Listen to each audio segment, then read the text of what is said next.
MTN News. This is Positively Montana, sponsored by Whitefish Credit Union.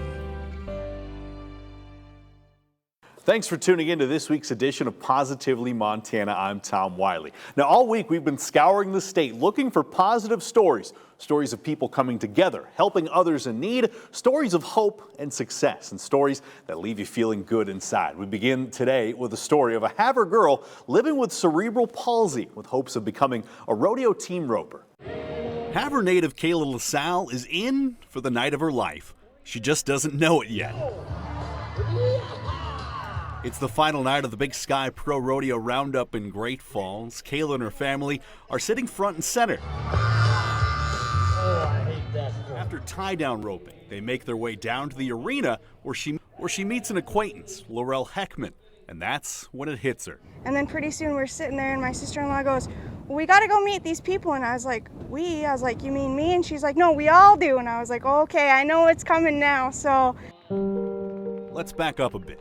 Kayla has cerebral palsy, and she spent the majority of her 27 years in a wheelchair. It's the result of a premature birth. She was in the neonatal here for 3.5 months. She was born at 24 weeks, 1 pound and 13 ounces, and went through 5 or 6 major surgeries before she even left the hospital. But from a young age, Kayla showed a spark for life, a willingness to tackle challenges, and a desire to never set limits. Her nurses said when she was like 5 weeks old, you know, like she's this fighter, she's the fighter. And yeah, well, when we got her home, we found out she really is. And it's something in her mind, she's determined to do it. So yeah. Nothing's going to stop her. Combine that with a love of rodeo, and Kayla has set a new goal for herself. About a month ago, I started working with Champion Living, Logan Corbett, a personal trainer, and he kind of called me up one day and said, what's your goals? I sent him a message and I said, do you think it'd be the opportunity for me to get my pro card would be out of the question? And he said, absolutely not. So now that's kind of what I've been working towards.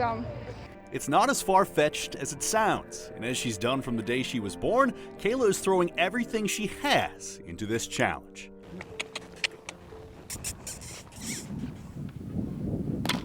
Kayla LaSalle is happiest when she's on a horse.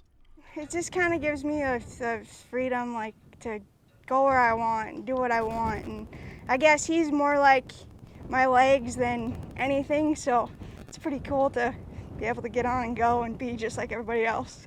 She spends a lot of her time at the family ranch near Rocky Boys Reservation with a single-minded approach: master riding, master roping, and then put it all together. I've kind of had a hiatus of not riding for a while, so just getting back into riding and finally getting to where I'm comfortable, and now I'm roping more on the dummy, and so it looks like it'll be in the next couple years. Should hopefully be roping live cattle. But the cool thing about with me is they had never worked with somebody with cerebral palsy. They weren't really sure what I could do, and I think they're all kind of amazed that I can do as much as I can. And sure, there are setbacks, but that's never stopped Kayla before. It's taught me a lot. It's taught me that I'm a lot tougher than I thought I could be. There were some times where it's like, God, I don't know if I'm going to make it through this, but I've managed to power through it, and I've managed to show myself that no matter what I put my mind to, I can do it. And that brings us back to rodeo. Kayla and her family enter the arena on a wagon, and that's when the surprise is revealed. She lives life to the fullest and is afraid of nothing. LaSalle is the 2021 recipient of the Rockies Road Perseverance Character and Hope Award, named for the late Rocky Heckman, who courageously fought cancer for years, all the while advocating for rodeo. To Rocky's family, Kayla was an obvious choice. Kayla, way to go. I don't know, I believe God kind of intervened, and all of a sudden, I just, at every turn, I kept having Kayla kind of be put in my life somehow. I kept seeing things upon her, and it just kind of grew from there, and just loved to see her light shine and the hope that she had, and that she was using it as her adversity as a positive thing for life, or to give to others. So finding a dry eye in the crowd was a difficult task on this night as the impact of Kayla's story flowed through the arena. So emotional. Kayla just worked so hard, and for them to pick her out and give her that is just, it's just beyond to us. But for Kayla, this belt buckle isn't a culmination of her hard work. It marks the beginning of a new chapter, one that ends with another gold buckle at the NFR. Yeah, I could see myself going to the NFR. I mean, it is doable. It takes a lot of work, but it is doable and something that I could see myself doing. Tom Wiley, MTN Sports. You know, rodeo's never been an easy way to make a living, but when you love it, you love it. And that's the story for Montana bull rider Parker Bredding, saddled with a travel partner. Not one, but two dogs, his truck and his trusty camper. Yeah, I got this camper from one of my former traveling partners. Man, this is our home away from home. Gets a little tight sometimes. We got two dogs with us right now. Let's be. A pair of dogs and a pair of cowboys down the dotted highway. The other half of this travel tandem is Hawk Witt from Thermopolis, Wyoming, and his dog. The humans tell us the dogs get along well. Parker's parents surprised him with this one from a litter of 7 at their place. They kept this one for me as a surprise. I really liked her. She was the cutest little thing. Her dad's name was Sparky and her mom's name was Lily. So they just put it together into Spilly. I hate having to yell that name in the parking lot when she runs off like she's about to right now, but that's just become her, you know. The two make a pretty good team, with Parker planted top 10 in your world standings right now. Parker Bredding, it's your Montana! This was his ride in Red Lodge last month, good for a second-place paycheck at the Extreme Bulls event. Bredding has his share of wins, including several at the Dodge National Circuit Finals. In addition to cash, that champion gets a pickup truck, or in Bredding's case, several. I guess 4 pickups. I had the 1-ton first, and then I actually had a half-ton the second time I won it. The one he's leaning against has over 130,000 miles, and it's payoff from the 3rd time he won. Got another voucher coming from winning the Ram Finals this year, too, so still trying to figure out what the heck I'm going to do with that. I don't know, open a truck dealership? We know he's tall enough to see over the steering wheel. The long, lanky cowboy is proving it, approaching the $1 million mark in career earnings in a sport now dominated by smaller guys. What I do have going for me is a lot of my length is kind of from waist up in my torso. So I don't really have long legs like a lot of them taller bull riders do, and I can kind of knee up, and I can kind of get away with riding a bull like a small guy does. It works. Bredding says he's lost track of the number of gold championship buckles he's won, but has close to 15 trophy saddles. So what if he didn't ride bulls for a living? One of his all-time favorite movies is Anchorman. So does that mean he wants to get into broadcasting? Definitely don't want to get into broadcasting, but that Will Ferrell makes me laugh no matter what. No need to quit his day job. Imagine the mischief Spilly would find strictly out of boredom. She likes to roll and become filthy like this so that my camper can't ever be clean. Yeah, I can wipe all this off and she'll just do it again. Just like the world's premier cowboys when they hit the dirt. Parker Bredding! Scott Breen, MTN Sports.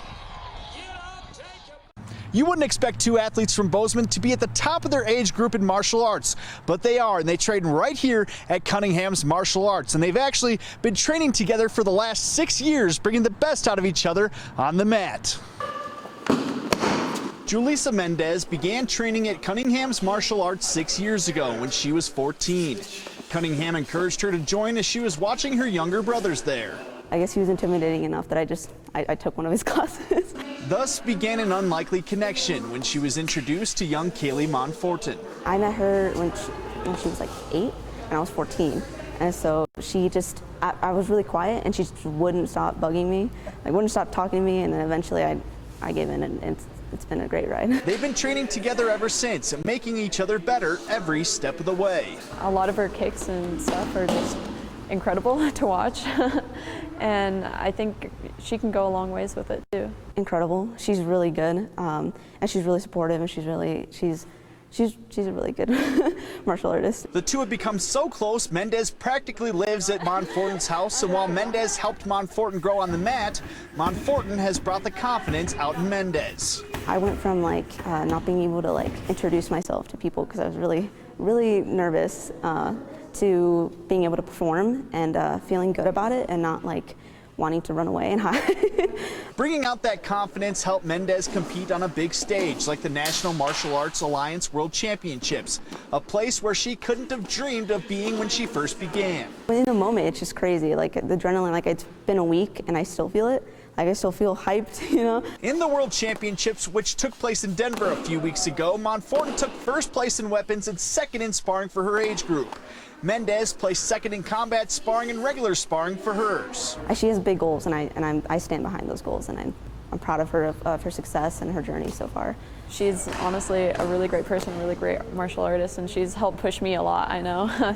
It takes a lot of hard work to get to the point they're at, but they give a lot of credit to Cunningham's martial arts. A lot of it is the community. We have some really great instructors out here, and they're very supportive, and they really help drive both of us to try and do our best. In Bozeman, John Miller, MTN Sports.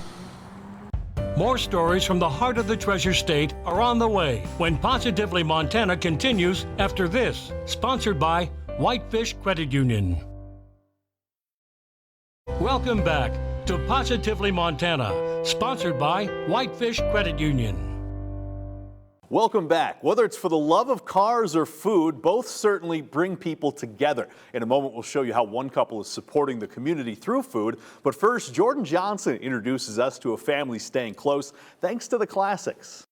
How 4 generations of a family keep close through their love of cars. Classic cars and family heritage is what keeps the Osbornes and Helena restoring classic cars. And it all started with Frank Osborne. So I started doing it on my own in the garage with the kids as help. And then my grandkids all helped. It's our heritage. It's something that, you know, keeps us going and going. We're not the owners of them, we're the caretakers. And so, you know, somebody has to take care of it.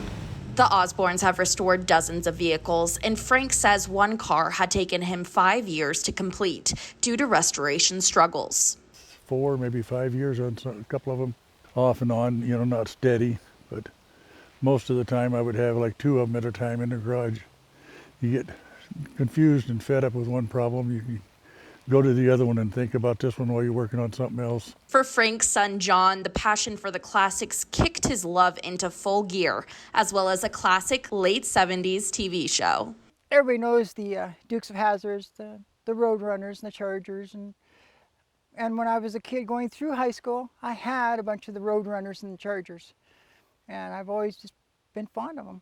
And even Frank's grandkids have joined in by painting the cars. I like the orange car because it have stripes, and I kind of like stripes, and it's pretty dotted like the stars. It reminds me of the stars and the Big Scooper. Big Dipper? Yeah, the Big Dipper. 8-year-old Christian and 11-year-old Zoe enjoy learning the craft of restoring vehicles from the beginning to the end. I like to help out to learn how to rebuild your cars when it get broke down, or like design them when you want to dress up. Tanner Osborne, president of the Helena Straight Rodders, says the ability to build the car himself with help from his family means a lot more to him than having a shop do it. There's a whole lot going into the cars, and it's something to be able to go to a shop and say, hey, can you do this? And it's a whole nother something to go to your dad and say, hey, I've got this issue with my classic car. Can you help me figure it out? And doing it yourself. Tanner says building the cars from the ground up is what keeps him going. And we turn cars into our own tapestry. You start out with a blank sheet, you go step by step and you figure out how you want to go about it, and then you apply it. The Helena Street Rodders will be holding an event to support local businesses at Highway 55 on September 7th. In Helena, Jordan Johnson, MTN News. Leaving stability to pursue a dream can be a decision full of fear. A Fairfield couple shows us that with a little faith, trust, and powdered sugar, you can make a dream into reality. One thing we have in common is we both grew up knowing that we wanted to have like a restaurant or some kind of food business. And together they are making their childhood dreams come true. Julia's Milk and Honey Bakery has been busting out creative cakes for almost 2 years, while Angel just started to bring his Puerto Rican flair to Fairfield. Because Fairfield doesn't know about Puerto Rican food, so I said, let's bring that out, let's bring the flavors out, and have everybody try something new. Both Angel and Julia always knew that food was their future, but sometimes life just gets in the way. We don't have the luxury with our family to just jump in full bore, so we gotta really weigh and measure like what's gonna work best. Not full bore, huh? Well, you wouldn't be able to tell by their products. He has like the most amazing street tacos. Right now, both Milk and Honey and Hot Dang Ninja are part-time gigs with full-time promise.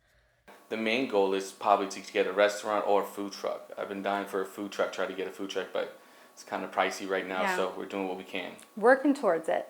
Getting a business up and running is always an uphill battle, and Angel wasn't originally planning on doing it alone. Yeah, he called me and he's telling me about how he wants to change his life and he wants to come. I said, I'm going to start the kitchen up. I want to get a food truck. You know, this is our dream together, so come on over and we'll get it started. And he said, all right, let me try to figure some things out and I'll let you know. And then after that week, he passed away.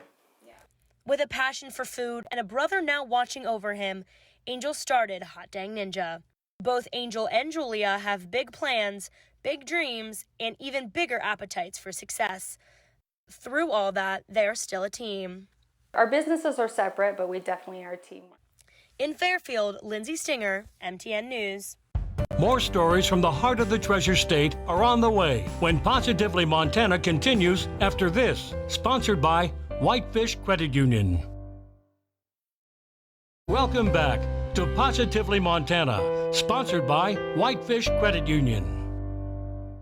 Welcome back. In the past, some roles and jobs have been traditional for a man or a woman, but in this day and age, things have certainly changed. Our Holly Brantley introduces us to a woman beating the stereotypes. Nothing puts the brakes on your great time faster than locking your keys in your car. A locksmith just became your best friend. I just met Montana's only locksmith apprentice who has the keys you need to get back on the road, in your house, or wherever you need to be. My name is Charity Lucas, and I'm a locksmith. I fix locks, lots of locks. And it's basically just playing with little puzzles all day, which I love. I love puzzles. She's in a class all by herself. Not only is Charity Lucas the only female locksmith apprentice in Montana, she's the first and only person, man or woman, to complete the program in the Treasure State. That part kind of feels phenomenal because I do have a lot of customers who will question my ability to do this job. I actually had one gentleman specifically look at me and say, I'd like to know how you're going to do this when I couldn't do it. So it was. What was your reaction to that? I fixed his lock in about 5 seconds. 4,000 hours of work to learn the secrets of hundreds of keys. Is this a new key? Courses and on-the-job training, she explained, helped her develop the skills that then become the keys to solving your problems. She says she's seen it all and nothing surprises her. You never know what situation you're walking into. Nope, I don't. Nothing, including plenty of people stunned to see a woman show up. She says she just smiles and shows off all the skills she learned in training. One guy was from Utah, and so I fixed all his locks, and he came to me at the end and he said, I actually have to apologize to you. I was like, really confused. He said, I didn't think you were going to be able to do this. I come from Utah. We have a very specific view of what's men's work versus women's work, but you did a really good job. Pointing out the keys on the wall, she says the apprenticeship training helped her develop muscle memory to get you out of a jam. People aren't afraid of what can go wrong if your locks are messed up, or if you only have one key for your car, or you get locked out of your house. You know, they're afraid of what happens if their pipes burst. They're afraid of what happens if their electricity is wonky. But the keys, they're just kind of like, oh no, it's not a big deal, until they come in here and they're like, I don't have any keys to my vehicle. She says there's a unique case behind every situation. I helped someone who hadn't been able to open a door in a year.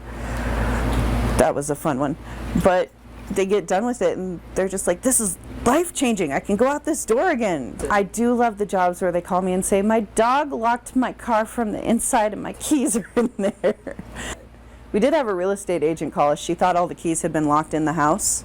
And so we show up to try to open it, walked up to one of the doors, and it was just a passage knob. It didn't lock. She loves the unique calls. I did get to work on a really old mortise lock. I mean, it's one of those that has like these kinds of keys. Okay. So, but they're flat steel springs. So you open it up and the spring comes out in like 10 different pieces. And even finds beauty in the work. And it's phenomenal. It's really cool. First of all, they're pretty. When she's not working, she's a busy mom. I do have 3 kids who who think it's great that I'm a locksmith because I can break into anywhere. So they have a lot of fun with that. She hopes to show her children that with hard work and practice, they can break down barriers and push through any door in any field they choose. I say there is nothing funner than walking in on somebody who thinks you're not going to be able to do the job and doing it beautifully. Charity works at Dave's Lock and Key in Bozeman. She says she has fun collecting unique keys for her kids, and they love asking her if she's met any cool celebrities or cool dogs. Her husband is a plumber. She says there's definite job security in their chosen skills. For MTN News, I'm Holly Brantley. We hope you enjoyed this edition of Positively Montana. That's all we have time for. I'm Tom Wiley. We'll see you back here next week.